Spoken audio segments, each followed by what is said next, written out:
నమస్తే, welcome to four sides TV special drive. నేను Vijay. Iran Israel మధ్య యుద్ధానికి ఇప్పట్లో ముగింపు లేనట్లేనా? ఈ భీకర యుద్ధంతో ప్రపంచానికి ఎలాంటి నష్టం వాటిల్లబోతోంది? ముఖ్యంగా ఇండియాపై వార్ ఎఫెక్ట్ ఎంత? యుద్ధం భారత్కు మంచా చెడా? ఇది సామాన్యుడిపై ఎలాంటి ప్రభావాన్ని చూపుతుంది? Watch this story.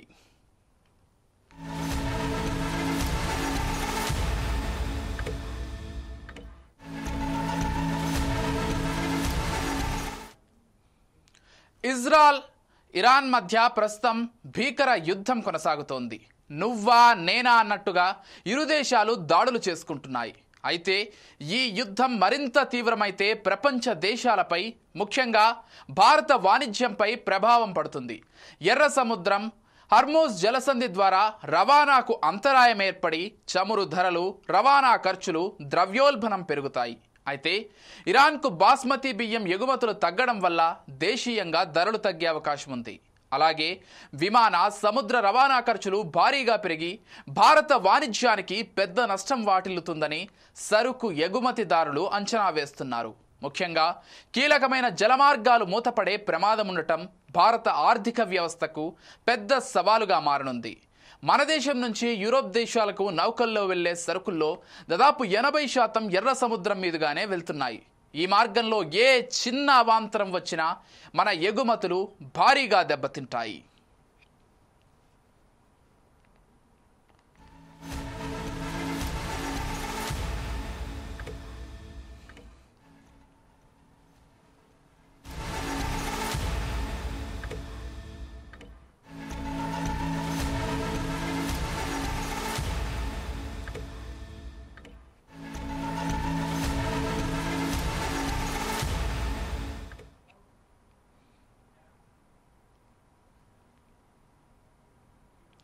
Israel Iran మధ్య యుద్ధం తారాస్థాయికి చేరింది.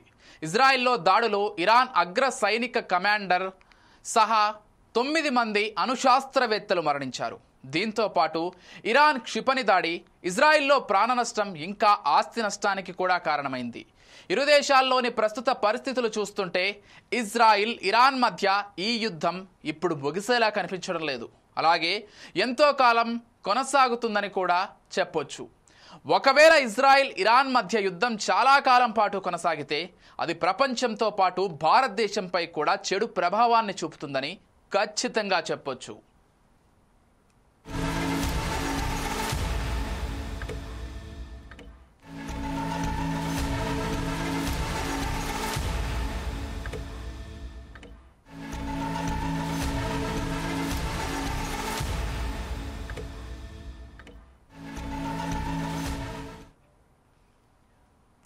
ప్రపంచంలో 3వ అతిపెద్ద ముడి చమురు ఉత్పత్తి చేసే దేశం ఇరాన్. దీంతో పాటు ప్రపంచ చమురు వ్యాపారంలో 20% ఇరాన్ సముద్ర ప్రాంతం ద్వారానే జరుగుతుంది. ప్రస్తుతం యుద్ధం కారణంగా ముడి చమురు ధర 10% వరకు పెరిగింది. ఇక ఇజ్రాయెల్ ఇరాన్ మధ్య యుద్ధం ఇదే విధంగా కొనసాగితే రాబోయే రోజుల్లో ముడి చమురు ధర బ్యారెల్కు $200 చేరుకుంటుంది. అమెరికా, చైనా తర్వాత భారతదేశం 3వ అతిపెద్ద చమురు కొనుగోలు దేశాలు. అంతర్జాతీయ మార్కెట్లో చమురు ధర పెరిగితే దాని ప్రభావం భారతదేశంలో కూడా ఖచ్చితంగా కనిపిస్తుంది. ساختمان مسکونی زده شده.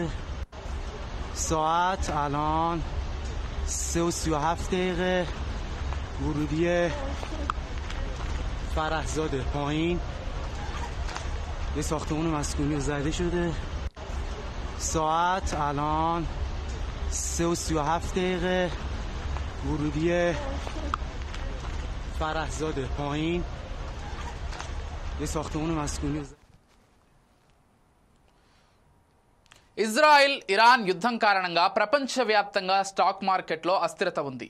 వాస్తవానికి ప్రస్తుతం ప్రపంచంలో 2 యుద్ధాలు జరుగుతున్నాయి. మొదటిది ఉక్రెయిన్ రష్యా మధ్య, ఇంకా రెండవది ఇజ్రాయెల్ ఇరాన్ మధ్య. దీంతో పెట్టుబడిదారులు స్టాక్ మార్కెట్లో డబ్బును పెట్టుబడి పెట్టడానికి వెనకాడుతున్నారు.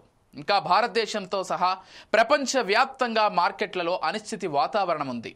అనిశ్చితి సమయాల్లో పెట్టుబడిదారులు బంగారం వంటి సురక్షిత ఆప్షన్స్లో పెట్టుబడి పెడతారు. దీని కారణంగా భారతదేశంలో బంగారం ధరలు రికార్డు స్థాయికి చేరుకోవచ్చు.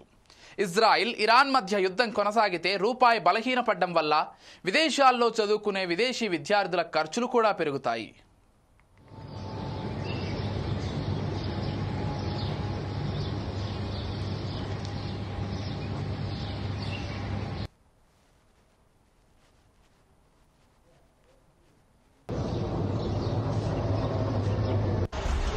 ساعت الان 3:37 ورودی فرهزاده پایین یه ساختمان مسکونی زده شده. ساعت الان గల్ఫ్ దేశాలలో దాదాపు 80 లక్షల మంది భారతీయులు పనిచేస్తున్నారు. ఈ క్రమంలో ఈ యుద్ధం ఎఫెక్ట్ అక్కడకు చేరితే కనుక వారి ఉపాధి ఇంకా భద్రత ప్రమాదంలో పడవచ్చు. భారతదేశం ఈ దేశాల నుంచి భారతీయులను రక్షించాల్సి రావచ్చు. అలాగే ఇజ్రాయిల్ ఇరాన్ యుద్ధంతో రక్షణ పరికరాలకు డిమాండ్ పెరగొచ్చని నిపుణులు చెబుతున్నారు. భారతదేశం రక్షణ ఉత్పత్తి ఎగుమతులను పెంచుతోంది.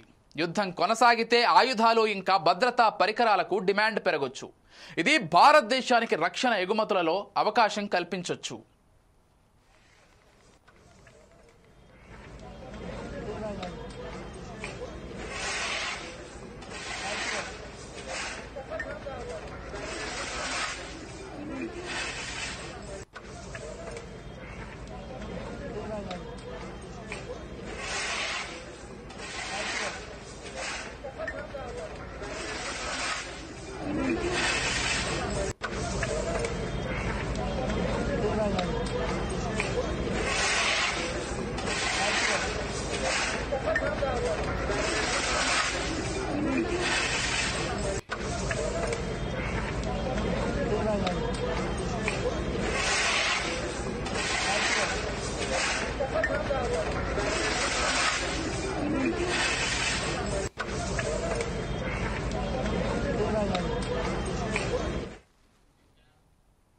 ఇరాన్ ఇజ్రాయెల్ ఉద్రిక్తతలతో ఎదురవుతున్న పరిస్థితులను భారత ప్రభుత్వం నిశితంగా పరిశీలిస్తోంది.